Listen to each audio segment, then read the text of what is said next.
Let's talk a little bit about Tulsa. Kind of tell us a little bit about their offense and how might it be different from some of these other spread offenses you've seen like Memphis? And I know everybody's running the spread, but I'm sure everybody's a little bit different. How are they different? They run a lot of downhill run plays rather than so much zone side to side, a lot of downhill stuff. They spread the receivers real wide, which puts you in a bind a little bit. Does the guy that's out there play the run or the pass? They do a really nice job with their offense. They got some great athletes. Quarterback is really good. They got a whole stable of receivers. O-line is solid. Good running backs. They run hard. So we got our work cut out for us. They're a really good football team.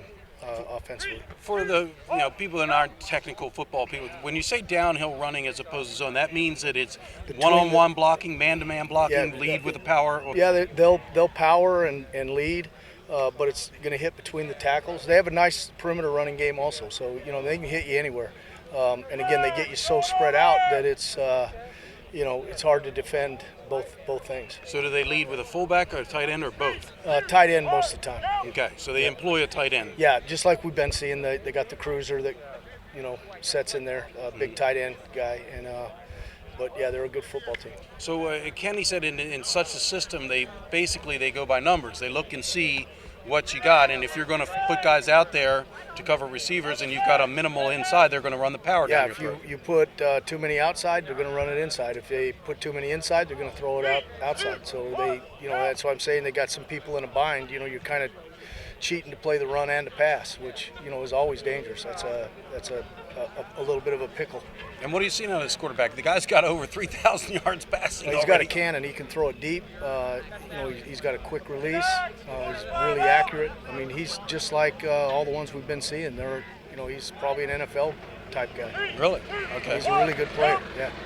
On another note, I was going to ask you a little bit about the job that Shaun Nua is doing. I mean, you have had, as you've mentioned in the past, had to widen your scope to the full defense, and you've kind of really put him in charge of the D-line, and the D-line's playing really well. Yeah, he's a way better coach than me. He does a phenomenal job. I get a chance to be a little bit more of the bad cop. He's a young guy, enthusiastic. The players really respond to him well. He's an excellent coach.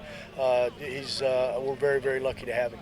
The fact that he played at a high level in the NFL, does it matter? Does it help? I mean, I think it helps. I think it gives him a respectability. He's been there. He knows what it's about. He's played in big games. He's had great coaching, and he's relaying that to our players. So, yeah, I think all of that fits in with him being a really valuable asset to the program. I talked to Shaun when he first arrived, and he knew really nothing about a service academy. Has he, over the last few years, been able to kind of get his feet wet, get a better understanding of this place? Maybe, I'm sure it takes time to really get a feel for the environment. Yeah, no doubt. I think his personality, probably like a lot of the guys who are here that really appreciate the academy, myself, Coach Nua, he appreciates the kind of players that we have, the character that we have. And I don't think it took him very long. It takes longer to find out how to recruit than anything else. But, right. But as far as him interacting with the players, it was kind of an instant deal. He's a real likable guy. That's what I'm saying. That's why they're playing better. Right. Well, and coaches talked about this D-line with Amos and Will Anthony and Bernie. Your time here, can you remember a defensive line? I mean, I know that you've had some good ones. What are some of the other really good defensive? Not three altogether. We've had a guy here, a guy there. Or maybe two of three. But not three altogether. And the thing that makes them special is not only are they good players, but they're really smart. They care. They've got a ton of character. They work hard. I mean, all the things that you would like to have in a player, they all have. And right. Some of that's Bernie's leadership and Anthony's leadership, because I think we have a lot more behind them that are coming up, and they've learned the right way. Right. So they've been easy to coach. And I imagine, from a defensive coordinator standpoint, having a line of this caliber has allowed you to do, I don't know that you play the defense you played against Memphis without a D-line like this, because you had three guys getting pressure And Yeah. it gave you the luxury of. Yeah, we might have tried. It Right. wouldn't have looked the same. You're exactly right. Right. I mean, they've allowed us to do some things that maybe we couldn't have in the past. They're really stout on the run. I mean, we basically force people to run outside. We've never been able to do that in the past. Bernie's very stout. I mean, he's going to eat up the A gaps, and then we have two really, really good players on the edges. So, and the other part of that, I think our outside linebackers have just played phenomenal for young guys with no experience. That's a really good group. We got some inside linebackers that are coming along. Micah gets better every game. So, Goebel has done a really nice job of coming in. Gonzo has played hard. So, I think it's a whole group of guys. All right, thanks, Dale. Yeah. First and foremost, you've been here now a couple years. I haven't talked to you in a couple years since you first got hired. How are you liking the Naval Thanks for Academy? that. I love that you don't talk to me. I've left you alone, I right? love it. Yeah, but love it. This is a dream job, and it's good to be here. I know it takes a while to get accustomed to the environment here at the academy, but I think you've probably found, like so many of these other coaches have found, it's a wonderful place to coach, and these guys are something special. Oh, yeah. And it starts with the guys that's been here, from our head coach to Jasper, Coach Green, Dale. They make it easy to be here. So, I'm far away, but they make it feel like home, so it's a pretty good place to be. Now, obviously with Dale being promoted to the defensive coordinator duties, it's put a little more pressure on you to handle the line. He's got to have more of a big picture scope. Kind of talk about the responsibility that's fallen onto your shoulders of working with the D-line. The pressure's still on Dale. That's still Dale's spot. But it's a team effort thing. We do a good job of just working together, and Dale's helped me a lot of just trying to get the little things be detailed. He's really good with that. So it's not like my D-line or his. It's a team effort. Everybody pitches in, help the D-line. We pitch in, help everybody else. So it's been pretty good. Obviously, some coaches who play at a very high level don't make good coaches because it came easy for them. Yeah.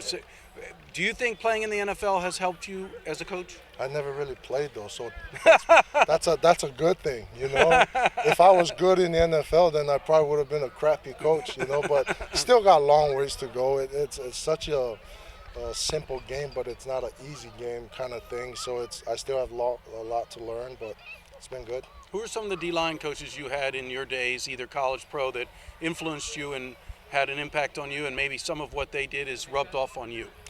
There's so many. Everybody that helped me bring some kind of positive attribute. So, from Steve Kofusi at BYU, just how to be a man and be a good person, to John Mitchell at Pittsburgh, be a fundamental person, be a smart player. So everybody, even Dale Pehrson, I learned how to be detailed, how to be a teacher. Mm-hmm. So everybody brings, but those are the guys that stands out, So Coach Pehrson had mentioned that he thought that you guys could be good cop, bad cop. He said you're young, you can relate to the players, you're kind of excitable. I feel bad because Coach Pehrson is kind of the bad cop and I'm the good cop, but really the players love him. Like, They love Coach Pehrson. They make fun of him. They make fun of me, but I can't see Bernard Sarra making fun of anyone. He's such a nice kid. Don't let Bernie fool you now. He is a clown, but we're good because of who we have with Dale and players like Bernie and Will.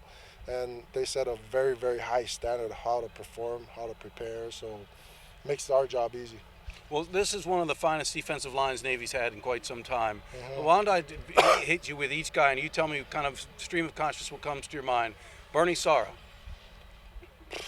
Perfectionist. The guy gets mad if you miss a finger placement. So, really? Yeah. Okay. He's a perfectionist in the weight room, what he eats, how he stretches. But he's a perfectionist. Will Anthony? He's like an island boy. He's chill. So Except for when the lights come on, apparently. He's still chill. He'll smile at you while he kicks your butt. So that's Will Anthony. He's relaxed and chill. And Coach was mentioning about how explosive Will is. The play he made against Memphis when he came about 25, 30 yards across the field and launched a guy out of bounds. Yeah. I bet you were smacking his helmet. Or was that not on your sideline? No, that was that was the opponent's sideline, but he's so explosive, so smart, tough, so that we weren't surprised. We watched film, we saw it on the field live. We weren't surprised that was Will, but that's just who he is. He loves to play the game. And the first-year starter that people were not sure what level he would play out, Amos Mason is having a tremendous year. The guy's batting down passes left and right. What can you say about Amos? He is the guy that is under the radar. Nobody knows about him because of Bernie and Will. But the guy has stepped up. No one ever hears about him or talks about him, but he has made that D-line a complete package, So Amos never gets all the credit, but he has done a phenomenal job. Last but not least, I hear you're quite a skilled athlete beyond. You look like a big interior lineman, but I heard you play quarterback in the coaches versus coaches games, and that you got quick. I'm the best athlete over here. Right, you got nimble feet, don't you? No question. Right. Can you play tennis and other like basketball? Are you? Tennis is not a sport. Don't tell me about that. You do play basketball. Basketball and all of that. Okay, all right. First and foremost, I'm going to ask you about Coach Nua, because obviously with Dale Pehrson having to handle defensive coordinator duties, he's not maybe able to be as hands-on, or maybe he is, I don't know. But from what I understand, Coach Nua has stepped up. For sure, yeah, he's definitely accepted more of a role. Me and Coach Nua kind of came into Navy football together. Me and him both had our first season together, and he's always been the coach with the nose guards. So me and him definitely got very close over the years. But now that Coach Pehrson has to step up and do defensive coordinator and kind of be more of an overseer, even though he's still involved with the D-line, Coach Nua has now transitioned to coach some of the ends too. So I think it helps, given his experience, to the guys on the end position. I think it's been helping us. I bet you liked him right away when you found out he played for the Pittsburgh Steelers. For sure, yeah. When I came as a freshman, I felt like I was meeting a celebrity. So pretty good. Yeah. Do you playing in the NFL? Does it bring credibility, or do you think? I mean, can you tell when you talk to him that he played at a high level? Yeah, for sure. I mean, he's very knowledgeable about the game. I mean, he definitely brings a lot of passion, a lot of energy. But I think what separates Coach Nua from coaches I've had in the past is just the knowledge of the game, technique. He's able to translate from the film. He's able to have a conversation about it, which really makes sense.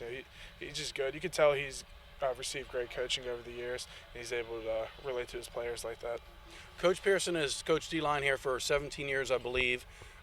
He says this is the best overall defensive line. He said they've had two guys or maybe one great guy, but three together. Does that make you proud when you hear that out of a guy that's been around as long as he has? Yeah, for sure. I mean, definitely means a lot. We work really hard to get the position we're in, and the guys around me, Will and Amos, those guys are playing lights out right now. So it really makes my job easy as a nose guard playing with those guys. So yeah, but it definitely feels good to hear something like that from Coach Pehrson, who has been around for so long. I think Will has been underrated, but he's starting to get the recognition he deserves because he's making some plays that just can't be overlooked on the tape. What can you say about Will Anthony, and what is it that makes him, such a good player? For sure, I don't think you can say enough about him. The production he has, but also he does his job to perfection every time. He's really transitioned from more of because he's always had like natural raw talent, explosion, all that. Like he's had that coming in, but he's transitioned to use that with like technique now. Mm-hmm. So I mean, the combination of that is just making him a very dangerous player. And week by week, he's still trying to get better. We're all trying to take better steps, have better hand placement. So I think as long as he wanting to keep pushing and goes away from complacency, his ceiling is infinity. So really excited for him. Really happy the way he's playing. Mason is the first-year starter replacing Quisenberry. You didn't know for sure what you were going to get out of him. The guy's played pretty darn well this season, hadn't he? For sure, yeah. I mean, he had a decent spring. We weren't really sure who was going to be. We knew probably me and Will were going to be the two starters in there, and it was a gang of guys, and we were really just waiting to see who was going to separate themselves. And I guess Amos just decided that he wanted to be the guy, worked his butt off, got better each week, and he's really having a heck of a season playing in there. He's playing pretty stout, pretty strong, and also getting after the passer really well. So really happy with Amos. I'm really proud of him. You could just tell how much it means to a guy like him. He really separated himself from the rest of the pack and has now became one of them starters, and he's not a question mark anymore. He's one of our biggest piece of the foundation of our defense. So just really happy for him. All right, thanks, Bern. Thanks, guys.